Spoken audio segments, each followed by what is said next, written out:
Hi hello ನಮಸ್ತೆ good morning ಎಲ್ಲರೂ ಹೇಗಿದ್ದೀರಿ?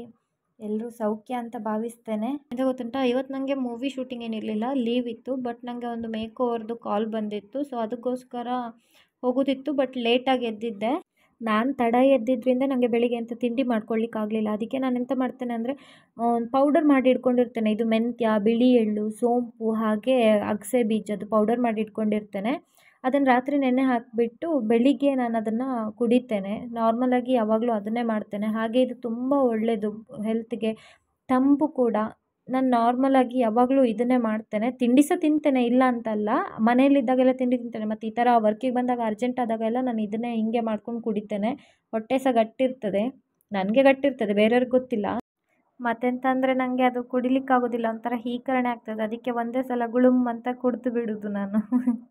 ನಾನು ಎದ್ದದ್ದು ತಡ ಆಗಿತ್ತು, ಅದಕ್ಕೆ ಬೇರೆ ಎಂಥ ವೀಡಿಯೋ ಮಾಡಲಿಕ್ಕಾಗಲಿಲ್ಲ. ಹಾಗೆ ಬೇಗ ಬೇಗ ಸ್ನಾನ ಮಾಡಿಕೊಂಡು ಬೇಗ ಬೇಗ ರೆಡಿ ಆದೆ. ಮತ್ತೆಂತಕ್ಕೆ ಬೇಕು ಕಿರಿಕಿರಿ ಅಂತ ಹೇಳಿ ಹಾಗೆ ರ್ಯಾಪಿಡೋ ಬುಕ್ ಮಾಡಿದೆ ಹೋಗಲಿಕ್ಕೆ. ನನಗೆ ನಾನಿದ್ದ ಲೊಕೇಶನ್ನಿಂದ ಅವರದ್ದು ಡ್ರಾಪ್ ಲೊಕೇಶನ್ ಎಲ್ಲಿತ್ತು ಅಂದರೆ ವಿಜಯನಗರಲ್ಲಿ ಎಲ್ಲಿಯೇ ಇತ್ತು. ಬಟ್ ಅವ್ರು ನನಗೆ ಬಸ್ ಸ್ಟಾಪ್ ಹತ್ರ ಹೇಳಿದರು, ಯಾಕಂದರೆ ಅವರೇ ಪಿಕ್ ಮಾಡುವವರಿದ್ರು.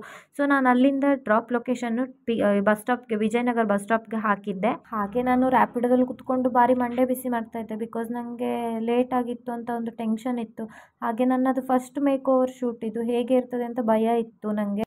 ನೋಡಿ ಅಂತೆ ಟ್ರಾಫಿಕ್ ಈ ಬೆಂಗಳೂರಿನಲ್ಲಿ ಅರ್ಜೆಂಟಿಗೆ ಕಾಲಿಟ್ಟರೆ ಉಂಟಲ್ಲ, ನಾವು ಅಲ್ಲಿಯೇ ಖಾಲಿಯೇ. ಬೆಂಗಳೂರಿನಲ್ಲಿ ಅರ್ಜೆಂಟಿಗೆ ಹೋಗ್ಲಿಕ್ಕೆ ಆಗೋದೇ ಅಲ್ಲ ಇದು, ಎಂತಕ್ಕಂದರೆ ಅಷ್ಟು ಟ್ರಾಫಿಕ್ ಇರ್ತದೆ. ಮತ್ತು ನೋಡಿ ಅಂತೆ ಇವಾಗ ನಾನಲ್ಲಿ ನೋಡಿದ್ದು, ನಾನೇ ಅರ್ಜೆಂಟಲ್ಲಿ ಹೋಗ್ತಾ ಇದ್ರೆ ಇಲ್ಲಿ ನೋಡಿ, ಇದು ಎಮ್ಮೆ ಅಲ್ಲ, ಇದು ರೋಡಲ್ಲೆಲ್ಲ ಫುಲ್ಲು ಇದೇ ಇದ್ದದ್ದು, ಎಮ್ಮೆಗಳೇ ಇದ್ದದ್ದು. ಇಲ್ಲಿ ಈಗ ನಾನು ಇಷ್ಟೇ ವೀಡಿಯೋ ಮಾಡಿದ್ದಲ್ಲ, ಇನ್ನು ಸ್ವಲ್ಪ ಮುಂದೆ ಹೋದೆ ಅಲ್ಲ ನೋಡಿ, ಈಗ ಸ್ವಲ್ಪ ಮುಂದೆ ಹೋದ ಕೂಡಲೇ ಅಲ್ಲಿ ಎಲ್ಲ ಫುಲ್ ಅದೇ ಇದ್ದದ್ದು. ಮತ್ತು ಇದು ವಿಜಯನಗರದ್ದು ಹತ್ರ ನನಗೆ ಅಲ್ಲಿ ಮತ್ತೆ ಜಾಸ್ತಿ ವೀಡಿಯೋ ಮಾಡ್ಕೊಳ್ಳಿಕ್ಕಾಗಲಿಲ್ಲ, ಯಾಕಂದರೆ ನನ್ನ ಅದರಲ್ಲಿ ಮೊಬೈಲಲ್ಲಿ ಸ್ಟೋರೇಜ್ ಸಹ ಇಲ್ಲ. ಮತ್ತು ಅಷ್ಟು ದೊಡ್ಡ ಲಾಂಗ್ ವೀಡಿಯೋ ಮಾಡಿದರೆ ನೋಡುವವರು ಯಾರು. ಆ್ಯಂಡ್ ಫೈನಲಿ ನಾನು ಇಲ್ಲಿಗೆ ಬಂದು ರೀಚ್ ಆದೆ. ಸಿನಿ ವೆಡ್ಡಿಂಗ್ ಮೇಕಪ್ ಸ್ಟುಡಿಯೋ ವಿಜಯನಗರಲ್ಲಿರೋದು ಇದು. ಹಾಗೆ ನಾನು ಒಳಗಡೆ ಬಂದ ತಕ್ಷಣ ಒಳ್ಳೆ ರೀತಿಯಲ್ಲಿ ಟ್ರೀಟ್ ಮಾಡಿದರು. ಬಟ್ ನನಗೆ ವೀಡಿಯೋ ಮಾಡ್ಕೊಳ್ಳಿಕ್ಕಾಗಲಿಲ್ಲ. ಹಾಗೆಯೇ ನನಗೆ ಫಸ್ಟು ಒಂದು ಕಾಸ್ಟ್ಯೂಮ್ ಕೊಟ್ಟರು. ಅಂತಂದರೆ ಕಾಸ್ಟ್ಯೂಮ್ ಹಾಕೊಂಡ್ಮೇಲೆ ನನ್ನನ್ನು ಹೇರ್ ಸ್ಟೈಲಿಗೆ ಕೂರಿಸ್ಕೊಂಡ್ರು. ಸ್ವಲ್ಪ ಬಂಗಾಯಿತು ಅವರಿಗೆ ಹೇರ್ ಸ್ಟೈಲ್ ಮಾಡಲಿಕ್ಕೆ, ಯಾಕಂದರೆ ನಂದು ವಾಲ್ಯೂಮ್ ಜಾಸ್ತಿ ಇಲ್ಲ, ಎಲ್ಲ ಉದುರಿಸ್ಕೊಂಡಿದ್ದೇನೆ ಸ್ಟ್ರೈಟ್ನಿಂಗ್ ಮಾಡಿಸ್ಕೊಂಡು. ನೀವು ಬೇರೆ ವೀಡಿಯೋದಲ್ಲಿ ನೋಡಿರ್ಬೋದು, ಹೇರ್ ಗ್ರೋತ್ ಆಗಿದೆ, ಕರ್ಲಿ ಹೇರ್. ಮತ್ತೆ ಸ್ಟ್ರೈಟ್ನಿಂಗ್ ಮಾಡೋದಿಲ್ಲ ನಾನು ಇನ್ಯಾವತ್ತೂ ಸಹ, ಎಂತಕ್ಕಂದರೆ ಸಾಕಾಗಿದೆ ನನಗೆ ಸ್ಟ್ರೈಟ್ನಿಂಗ್ ಮಾಡಿಸಿ ಉದುರಿಸ್ಕೊಂಡ್ರು. ಹಾಗೆ ನನ್ನನ್ನು ಆಫ್ಟರ್ ಹೇರ್ ಸ್ಟೈಲ್ ನನ್ನನ್ನು ಮೇಕಪ್ಪಿಗೆ ಕೂರಿಸಿದ್ರು. ಪುನೀತ್ ಅವರು ನನಗೆ ಮೇಕಪ್ ಮಾಡಿದ್ರು. ಭಾರಿ ಚಂದದಲ್ಲಿ ಮೇಕಪ್ ಮಾಡಿದ್ದಾರೆ. ಹೇಗಂದರೆ ನ್ಯಾಚುರಲ್ ಲುಕ್, ಮೇಕಪ್ ಹಚ್ಚಿದೇನೋ ಇಲ್ವಾ ಅಂತಲೇ ಗೊತ್ತಾಗೋದಿಲ್ಲ, ಭಾರಿ ಚಂದ, ಅಷ್ಟು ಚಂದದಲ್ಲಿ ಮೇಕಪ್ ಮಾಡಿದ್ದಾರೆ. ಹಾಗೆ ತುಂಬ ಪೇಷನ್ಸಲ್ಲಿ ಮಾಡಿದ್ದಾರೆ ಕೂಡ. ನನಗೆ ತುಂಬ ಇಷ್ಟ ಆಯಿತು ಮೇಕಪ್ ಫಿನಿಶಿಂಗ್ ಆಗಿರ್ಬೋದು. ನನಗೆ ನಾರ್ಮಲಾಗಿ ಮೇಕಪ್ ಅಂದರೆ ಇಷ್ಟ ಆಗೋದಿಲ್ಲ, ದಪ್ಪ ದಪ್ಪ ಮುಖಕ್ಕೆ ಸಟ್ಟಿಟ್ಟಾಗಿರ್ತದೆ. ಬಟ್ ಇವ್ರು ಮಾಡಿರೋ ಮೇಕಪ್ ನನಗೆ ತುಂಬ ಇಷ್ಟ ಆಯಿತು.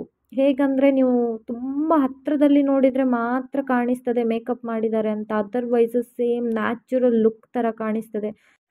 ಇಷ್ಟೆಲ್ಲ ಹೇಳಿದ್ಮೇಲೆ ಫೋಟೋಸು ವೀಡಿಯೋಸ್ ಎಲ್ಲಿ ಅಂತ ಚೆಕ್ ಮಾಡ್ತಿದ್ದೀರಾ?